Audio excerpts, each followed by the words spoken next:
নমস্কার,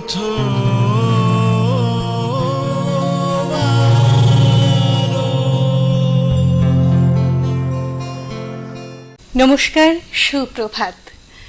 নীল নব ঘনে আষাঢ় গগনে তিল ঠাঁই আর নাহিরে। ওগো আজ তোরা যাসনে ঘরের বাহিরে। বাদলের ধারা ঝরে ঝড়ো ঝড়ো, আউশের ক্ষেত জলে ভরো ভরো। কালি মাখা মেঘে ওপারে আঁধার ঘনিয়েছে, দেখ চাহিরে। ওগো আজ তোরা যাসনে ঘরের বাহিরে। মনে পড়ে সেই ছেলেবেলায় পাঠ্যপুস্তকের এই কবিতাখানি।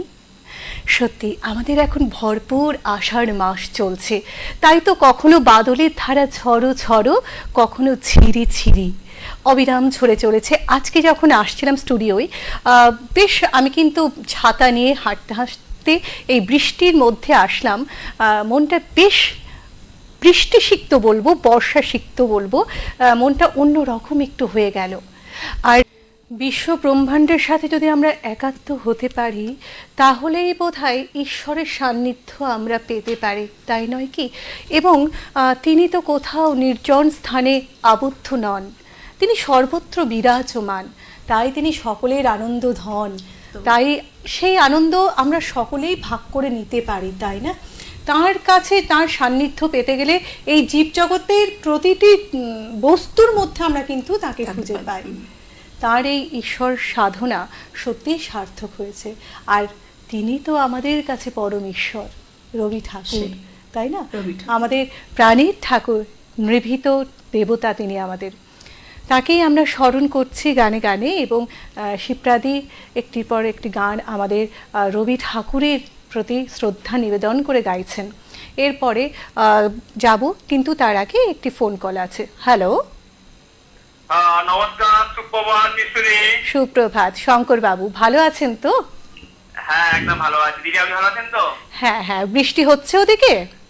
বৃষ্টি বলতে গেলে এখানে সকালবেলা একদম ভোরের দিকে কিছুক্ষণ আগে একটুখানি মানে হালকা দিয়ে গেছে। আজকে আমাদের এই হুগলিতে মানে একদম মেঘলা ওয়েদার, রোদ্দুর তো নেই বললেই চলে। আর তোমাদের ওদিকে বৃষ্টি হচ্ছে শুনলাম। একদম। প্রথমেই মিস্ত্রি, আপনার প্রথম যে কবিতা দিয়ে শুরু করলেন, বিশেষ করে মনে পড়ে গেল, এত সুন্দরভাবে আপনি কবিতাটা বললেন, আপনাকে বিশেষভাবে ধন্যবাদ। আপনার কবিতাটা ভীষণ ভালো লেগেছে। আর প্রথমেই মিস্ত্রি সঞ্চালনা কিন্তু অসাধারণ, ভালো লাগছে। আজকে সঙ্গীত শিল্পী শিপ্রা দিয়ে এসছে, সুন্দর সুন্দর বর্ষার গান শোনাচ্ছে। প্রথমে দিদিকে নমস্কার জানাচ্ছি। দিদির গানগুলো ভীষণ ভাবে শুনছি, খুব ভাবে মুগ্ধ হয়ে যাচ্ছি। মিস্ত্রি, আজকে আমাদের পল্টুদাকে যন্ত্রসঙ্গীতে অনেকটা রিং করে প্রথম আলোতে পেয়েছি, ভীষণ ভালো লাগছে। আর আজকে দিদির কাছে আমার থেকে রবীন্দ্রসঙ্গীত যদি কোনো একটা বর্ষার গান শোনান, অনুষ্ঠান খুব সুন্দর সাথে রইলাম। নমস্কার। হ্যাঁ হ্যাঁ, সাথে থাকুন। যাই হোক, শঙ্করবাবু আমাদেরকে ফোন করলেন, শ্রোতা বন্ধু, উনি প্রতিদিন আমাদের সাথে কিন্তু জুড়ে থাকেন, প্রতিদিনই জানেন। তবে দিদি কিন্তু পূজা পর্যায়ের গান নিয়ে রয়েছেন এখন। বর্ষার গান দিদি শোনাবেন কিনা আমার জানা নেই এখনো পর্যন্ত, তো যদি সম্ভব হয় নিশ্চয়ই দিদি শোনাবেন। শঙ্করবাবুর অনুরোধ রাখার চেষ্টা অবশ্যই করা হবে। হ্যাঁ, পল্টুদাকে পেয়ে সত্যি আমরাও ভীষণ খুশি।